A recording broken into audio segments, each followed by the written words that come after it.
Welcome back to The Explainer. Today, we're diving headfirst into literally the ultimate mystery of the human experience. What actually happens when we die? It's the one question that has haunted humanity since the dawn of time, right? But what's genuinely fascinating about the source material we're looking at today is how it takes cutting-edge scientific discoveries and merges them with ancient theological concepts. We're going to explore the moments just before death, the hours immediately after, and the absolutely startling ways that modern biology is starting to align with age-old religious scriptures. Okay, let's get right into it. So what exactly happens the precise moment your heart stops beating? It's a massive question. For the longest time, we kind of just assumed it was like flipping off a light switch, instant darkness, instant silence. But recent studies show it's actually this highly active, incredibly dynamic process. Right at the very edge of death, rather than just peacefully powering down, the human body and brain initiate a sudden, explosive burst of activity. Part 1. The moment of transition. Okay, so to understand this burst of activity, we first need to look at near-death experiences, or NDEs. It's incredibly common for resuscitated patients to say their entire life flashed before their eyes, or that they were visited by these intense, illuminating presences. But when researchers actually scanned the brains of those actively passing away, they found something that completely shocked them. You'd naturally think the memory center of the brain would be working in overdrive to replay a person's life, right? Actually, scratch that. The source material notes that the brain's traditional memory center remains completely inactive. Instead, it's the visual centers that emit unbelievably strong signals, way beyond their normal capacity. Patients report seeing these intensely bright, highly illuminated entities. And what's wild is that this biological hyperactivation perfectly mirrors ancient religious texts that describe the arrival of glowing angels at the exact moment of death.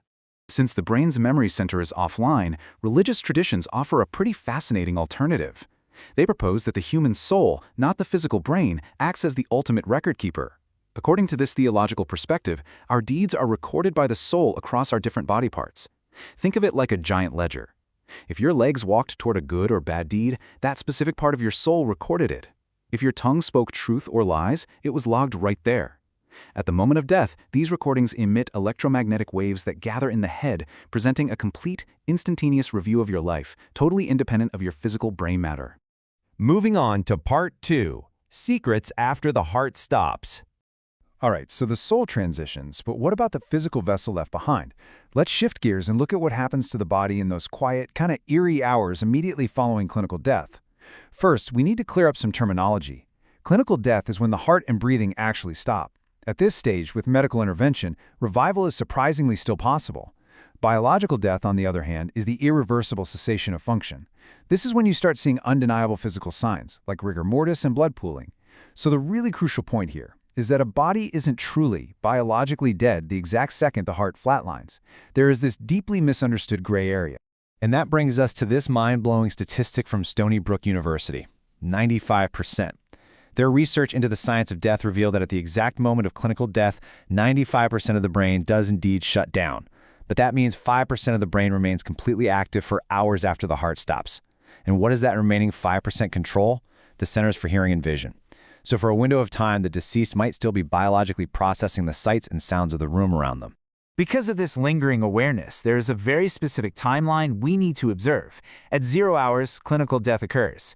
But forensic and religious experts alike highly recommend a waiting period of at least 6 hours before burial, just to ensure the transition into true biological death is completely finalized. And as we look even further down this timeline, days later, we see a highly surprising genetic awakening in the body, which leads us to our next major revelation. Which brings us to Part 3, Science Aligns with Religious Narratives.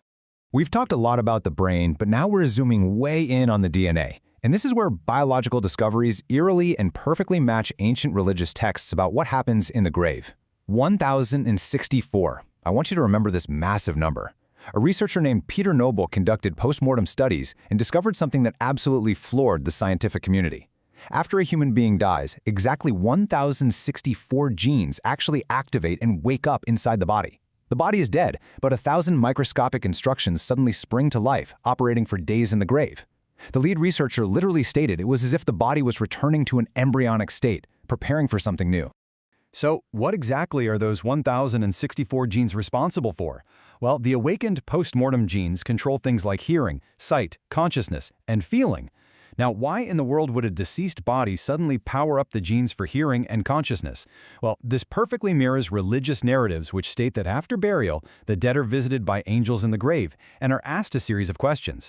To answer, they would literally need hearing, sight, and a state of conscious feeling.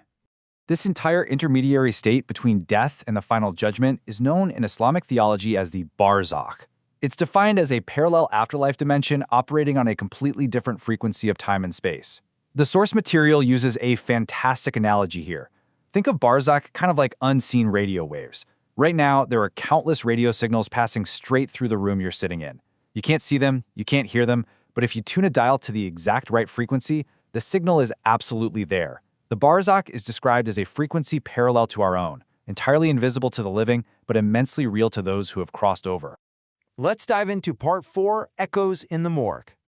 Now, I want to take you into the very rooms where the dead are held before burial. We are going to look at some eerie, first-hand paranormal accounts from inside forensic morgues, reported by the doctors and washers who spend their nights completely alone with the deceased. Do the dead really speak in the morgue? It's a deeply chilling question. Forensic doctors, men of science, who are explicitly trained not to fear the dead, have gone on record describing entirely unexplained phenomena during the night shift. We're talking about loud physical knocks on doors where literally no one is standing, the sound of heavy footsteps in empty hallways, and most terrifying of all, workers hearing their own names being called out loudly from the direction of the cold storage units. So how do we make sense of this? Well, the forensic experience relies heavily on what is physically heard, those unexplained knocks, footsteps, and voices, leading some to believe morgues are simply haunted by restless spirits. But the religious explanation offers a very specific counter-theory. Religious scholars argue that the deceased themselves have moved on and absolutely do not haunt the living. Instead, these noises are psychological manipulation and auditory illusions created by something called the Qareen. Let's break down exactly what that is.